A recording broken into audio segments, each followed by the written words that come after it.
Shalom, jemaat yang terkasih di dalam Tuhan. Judul renungan kita hari ini adalah mengikut Tuhan atau menikmati hidup. Bagian firman Tuhan yang akan melandasi renungan kita bersama terambil dari Lukas pasal 15 ayat 12 sampai dengan 13, terjemahan baru yang berbunyi demikian. Kata yang bungsu kepada ayahnya, "Bapa, berikanlah kepadaku bagian harta milik kita yang menjadi hakku." Lalu ayahnya membagi-bagikan harta kekayaan itu di antara mereka. Beberapa hari kemudian anak bungsu itu menjual seluruh bagiannya itu lalu pergi ke negeri yang jauh. Di sana ia memboroskan harta miliknya itu dengan hidup berfoya-foya. Bapak, Ibu, saudara-saudari yang terkasih dalam Tuhan, hidup kita tidak lepas dari berbagai kenikmatan yang ditawarkan oleh dunia ini. Kenikmatan dunia bukanlah sesuatu yang bertentangan dengan iman kita, sebab kenikmatan dunia ini dapat dikatakan adalah buah dari perintah yang Allah berikan kepada manusia, yaitu kuasai dan taklukkanlah bumi. Sehingga dari sisi kreativitas, kenikmatan dunia ini berkembang. Kita menemukan berbagai kenikmatan tersebut dalam berbagai kuliner mancanegara, dalam hobi-hobi kita, dalam karya seni, dalam tujuan perjalanan yang kita lakukan, dalam barang-barang edisi terbatas yang kita miliki, dan berbagai bentuk lainnya. Dan kita rela membayar berapapun untuk dapat menikmatinya. Apalagi jika kita dalam kondisi yang lagi butuh refreshing atau penyegaran.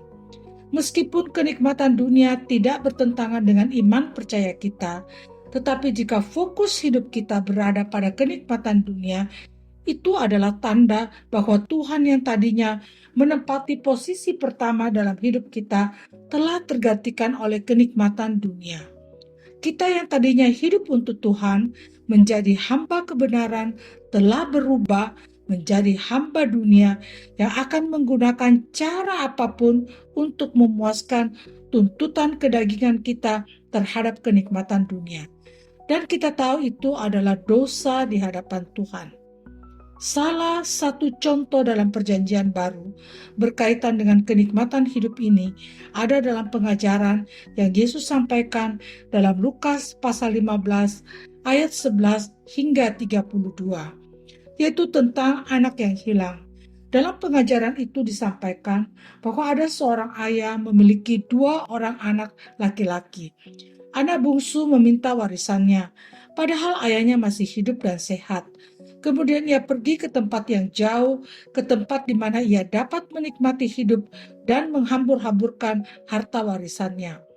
Ketika ia kehabisan uang, ia menjadi sangat miskin dan terpaksa bekerja sebagai penjaga babi. Anak bungsu itu sadar akan kesalahannya dan memutuskan untuk kembali ke rumah ayahnya. Ayahnya melihat dari jauh dan menyambutnya dengan kasih sayang, memeluknya dan memberinya pakaian terbaik. Dalam penggalan kisah tentang anak yang hilang ini, kita dapat melihat dan merenungkan betapa rapuhnya kehidupan kita yang senantiasa bergumul dengan dosa. Meskipun kita telah menerima anugerah keselamatan, tetapi itu bukanlah jaminan bahwa hidup kita akan lurus di hadapan Tuhan. Kita akan selalu diperhadapkan dengan pilihan. Kita mau mengikut Tuhan di jalan yang penuh dengan penderitaan dan menuntut pengorbanan, ataukah kita mau memilih jalan yang juga menuntut pengorbanan tetapi mendatangkan kenikmatan hidup? Di dalam keberdosaan kita, pilihan kita akan cenderung jatuh pada pilihan yang kedua. Sebab tidak masalah bagi kita jika kita harus berkorban, yang penting di ujung dari pengorbanan tersebut kita dapat menikmati hidup, walaupun hanya sementara. Seperti halnya anak bungsu yang mengejar kenikmatan dunia yang sementara, dia rela mengorbankan relasinya bersama sang ayah dengan meminta bagian warisannya untuk dia nikmati bersama dengan teman-temannya. Namun satu hal yang tidak pernah kita pikirkan adalah tentang betapa besar kasih sang ayah kepada anak-anaknya, dalam hal ini anak bungsunya. Meskipun sang ayah telah menanggung menanggung malu akibat permintaan anak bungsunya yang secara tidak sadar menginginkan kematiannya.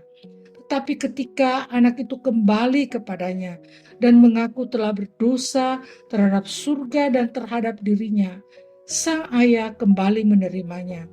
Sungguh satu bentuk kasih yang tidak pernah kita bisa pahami. Satu kabar baik untuk kita adalah kita pun disambut dengan kasih yang sama, meskipun kita mengalami kelemahan dan seringkali jatuh ketika diperhadapkan dengan pilihan ikut menderita bersama Yesus atau kenikmatan hidup.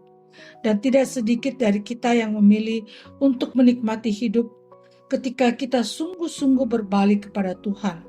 Dia akan melayakkan kita untuk berada di hadirat-Nya. Sungguh kasih yang tidak akan pernah kita pahami. Dan meskipun kita tidak akan pernah memahaminya, satu hal yang dapat kita lakukan adalah bersyukur. Bersyukur karena Tuhan telah melayakkan kita untuk menerima kasih tersebut. Pertanyaan untuk kita renungkan bersama.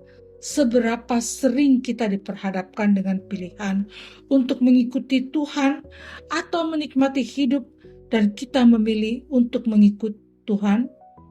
Mari kita berdoa. Allah Bapa yang Maha Tahu, sesungguhnya tidak ada yang tersembunyi di hadapan-Mu. Engkau tahu siapa kami, bahkan sampai kedalaman hati kami.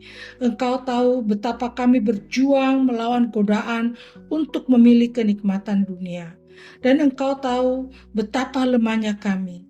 Beri kami hati untuk memahami dan menyelami betapa besar kasih-Mu kepada kami. Beri kami hati yang bijaksana sehingga Engkau dimuliakan melalui pilihan-pilihan kami. Amin. Demikianlah renungan kita bersama pada hari ini. Kiranya kita boleh terus bertumbuh setiap hari di dalam Tuhan.